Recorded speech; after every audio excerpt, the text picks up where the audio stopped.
বিজেপির মহিলা কর্মীকে ধর্ষণের অভিযোগে অভিযুক্ত অঞ্চল সভাপতির পাশে দাঁড়ালো মহিলা তৃণমূল। সোমবার ব্লক মহিলা তৃণমূলের পক্ষ থেকে ঘটনাকে মিথ্যে ও সাজানো বলে জানানো হয়। এদিন সন্ধ্যায় সাংবাদিক বৈঠক করে এমনটাই জানানো হয়। ঘটনায় বিজেপির প্রত্যক্ষ মদতের অভিযোগ তোলা হয়েছে। মহিলা তৃণমূলের অভিযোগ, তাদের দলের নেতৃত্বকে বিজেপি মিথ্যে ফাঁসিয়েছে, যার প্রতিবাদে মঙ্গলবার প্রতিবাদ মিছিল ও বিক্ষোভ সংগঠিত হবে ব্লক জুড়ে। সবাইকে নমস্কার। গতকাল বকরামপুরে যে ঘটনাটা ঘটেছে আপনারা সবাই অবগত।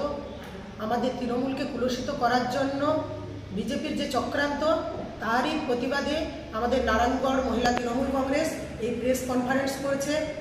কাল বকরামপুর পার্টি অফিসে যথাসময়ে আমাদের অঞ্চল সভাপতি লক্ষ্মী সিং, ফুল টাইমার শক্তিপদ ভূঁইয়া এবং মানিক সিং তিনজন উপস্থিত ছিলেন এবং সাংগঠনিক কার্যক্রম নিয়ে আলোচনা করেছিলেন। এমত অবস্থায় দেখা যায় হঠাৎই ওখানে অনিমা ভূঁইয়া এবং রাখি সেন বেরা আর অনিমা ভূঁইয়ার ছেলে পীযুষ ভূঁইয়া ওখানে উপস্থিত হন। অনিমা ভূঁইয়া লক্ষ্মী সিটকে বলেন যে আপনার সঙ্গে আমার একটু কথা আছে। লক্ষ্মী সিট বলেন ঠিক আছে, আমি আর একটা ফোন এসছে, আমি কথা বলে নিই, তারপরে আমি আপনার সঙ্গে কথা বলবো। উনি ফোনে কথা বলতে থাকেন।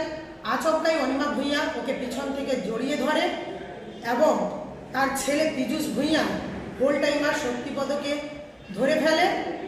তখন ওখানে ঠেলাঠেলি এবং একটা মারামারি উপক্রম হয় এবং লক্ষ্মী সিটকে পীযুষ ভূঁইয়া একটা রড নিয়ে মারে, মাথার মধ্যে আঘাত করে। সেই মাথার মধ্যে আঘাত করার পরে গলগল করে মাথা থেকে রক্ত বইতে থাকে, চিৎকার চেঁচামেচি শুরু হয়। তখনই কি হয়, ওখানে রাখি সেন বেরা বলে যে মহিলা ছিল ওখানে লক্ষ্মী সিটের সামনে গিয়ে কাপড় খুলে ফেলে এবং তার মুখে নখ দিয়ে আঁচড়াতে শুরু করে। সেই নখের আঁচড়ে আহত হয় আমাদের লক্ষ্মী সিং এবং চিৎকার চেঁচামেচি হয় ওখানে। তখন মানিক সিং আমাদের যে তৃণমূলের কর্মী ছিল, ও ছুটে গিয়ে রাস্তার মধ্যে লোকজন জোগাড় করতে থাকে, লোকজনকে ডাকাডাকি করে। সেই ডাকাডাকির আওয়াজ শুনে অনিমা ভূঁইয়া, রাখি সেন বেরা এবং পীযুষ ভূঁইয়া ওরা ছুটে ওখান থেকে পালিয়ে যায় এবং গিয়ে হসপিটালে যায় ট্রিটমেন্ট করানোর জন্য। লক্ষ্মী সিট আহত হয়েছিল, তাকেও পার্টির কর্মীরা হসপিটালে ট্রিটমেন্ট করাতে যায়। সেখানে এই ঘটনা সবাই জানতে পারে এবং পার্টি অফিসের সামনে আমাদের তৃণমূলের কর্মীরা, অনেক জনগণ ওখানে জমা হয় তার প্রতিবাদ জানানোর জন্য। সেই প্রতিবাদের কথা বা সেই ঘটনার কথা আমাদের এমএলএর কানে আসে। এমএলএর কানে আসার পরে উনি ফোন করে বলেন যে ওখানে কোনো গণ্ডগোল তৈরি করবে না, আমি ঘটনাটা দেখছি এবং ঘটনাটাকে কিভাবে ওর সত্যতা বিচার করে কি করা যায় ওটা আমি দেখব, উনি বলেন এবং সবাইকে শান্ত হওয়ার কথা বলেন। তারপরে শোনা যায় অনিমা ভূঁইয়া এবং তার ছেলে পীযুষ ভূঁইয়া ওই রাখি সেন বেরাকে নিয়ে মেদিনীপুর চলে যায় ট্রিটমেন্ট করাতে, মেদিনীপুর মেডিকেলে। ওখানে রমাপ্রসাদ গিরি যে বিধানসভায় নারায়ণগড়ে দাঁড়িয়েছিলেন, গোহারায় হেরেছিলেন, উনি আবার ভবিষ্যতে এখানকার এমএলএ হতে চাইছেন। তার জন্য তার যে চক্রান্ত, তিনি হঠাৎই শোনা যাচ্ছে যে রাখি সেন বেরাকে দিয়ে রেপ কেস করালেন। উনি বললেন ওখানে নাকি পার্টি অফিসে ডেকে নিয়ে গিয়ে অনিমা ভূঁইয়া এবং রাখি সেন বেরাকে রেপ করা হয়েছে। তার পরিপ্রেক্ষিতে ওনারা কিন্তু মেডিকেলও করেননি।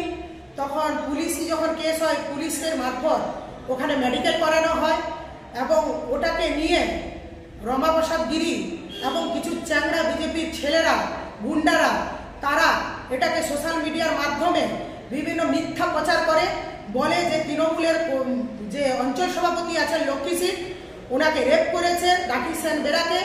কিন্তু যখন মেডিকেল রিপোর্ট আসে দেখা যায় এটা মিথ্যা, ওটা কোনোভাবেই উনি রেপ হননি, মিথ্যা প্রমাণ হয়। তা সত্ত্বেও ওরা মিথ্যা কথা বলে বিভিন্ন সোশ্যাল মিডিয়ায় বিভিন্নভাবে প্রচার করে যাচ্ছে। তারই প্রতিবাদ জানানোর জন্য আমরা মহিলারা আজকে সমবেত হয়েছি প্রেসের সামনে। আমরা একটা কথা বলতে চাই যে মহিলাদের সম্মান দিতে না পারলে এইভাবে অসম্মান করবেন না, এইভাবে মহিলাদেরকে নিয়ে কুলসিত করবেন না, মহিলাদের নিয়ে রাজনীতি খেলবেন না। মহিলাদের বিজেপির এটা নেশা হয়ে যাচ্ছে ধীরে ধীরে। আরজি করে ঘটনাও দেখেছি, এইভাবে মহিলাকে নিয়ে একটা রাজনীতি করেছিলেন। আবার দেখলাম এই বকরামপুরের ঘটনা, এইভাবে পশ্চিমবাংলায় বিভিন্ন জায়গায় বিভিন্নভাবে মহিলা নিয়ে, এই মহিলাকে নিয়ে একটা রাজনীতি করার এদের একটা ধারা হয়ে গেছে বিজেপি। আমি অনুরোধ করব বিজেপিকে যে মহিলাদের সম্মান দিন, আমাদের মুখ্যমন্ত্রী যেখানে পশ্চিমবাংলায় মহিলা, উনি মহিলাদের সম্মান দেন, মহিলাদের একটা মাথা উঁচু করে দাঁড়ানোর জায়গা করে দেন, সেখানে আপনার মহিলাকে নিয়ে, আপনারা বিজেপিরা মহিলাকে নিয়ে ওখানে কি করছেন, রাজনীতি খেলছেন, মহিলার সম্মানকে নিয়ে টানাটানি করছেন।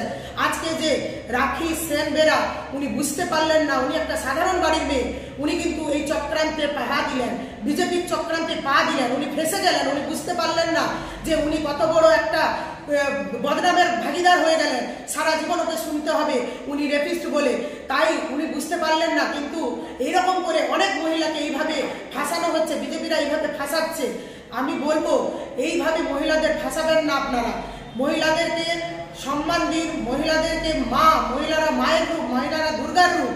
তা মহিলারা যেখানে তৃণমূল কংগ্রেস মহিলাদের এত সম্মান দেয়, আর আপনারা মহিলাদের নিয়ে রাজনীতির খেলা খেলেন।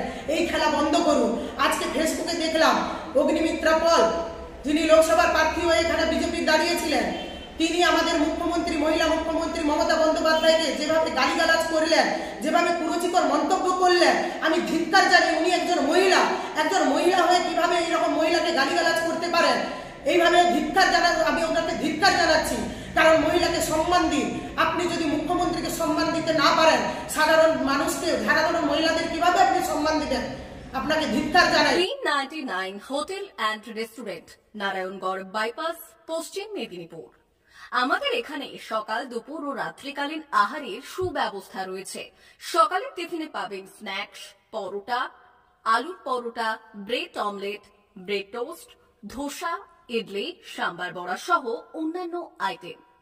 দুপুরের খাবারে পাবেন ভেজ ও নন ভেজ আইটেম, লাউ চিংড়ি, চিংড়ি মালাইকারি ও ইলিশের নানান পদ, ভাত, খাসি ও মুরগির মাংস। রাতের খাবারে থাকছে একাধিক ইন্ডিয়ান ও নন ইন্ডিয়ান সুস্বাদু ও সুস্বাস্থ্যকর খাবার। সুলভ মূল্যে ও পরিচ্ছন্ন খাবারের একটাই ঠিকানা, P99 hotel and restaurant, Narayangarh bypass, Narayangarh, পশ্চিম মেদিনীপুর। বিশেষ দ্রষ্টব্য, আমাদের এখানে সকল অনুষ্ঠানে খাবারের অর্ডার নেওয়া হয়।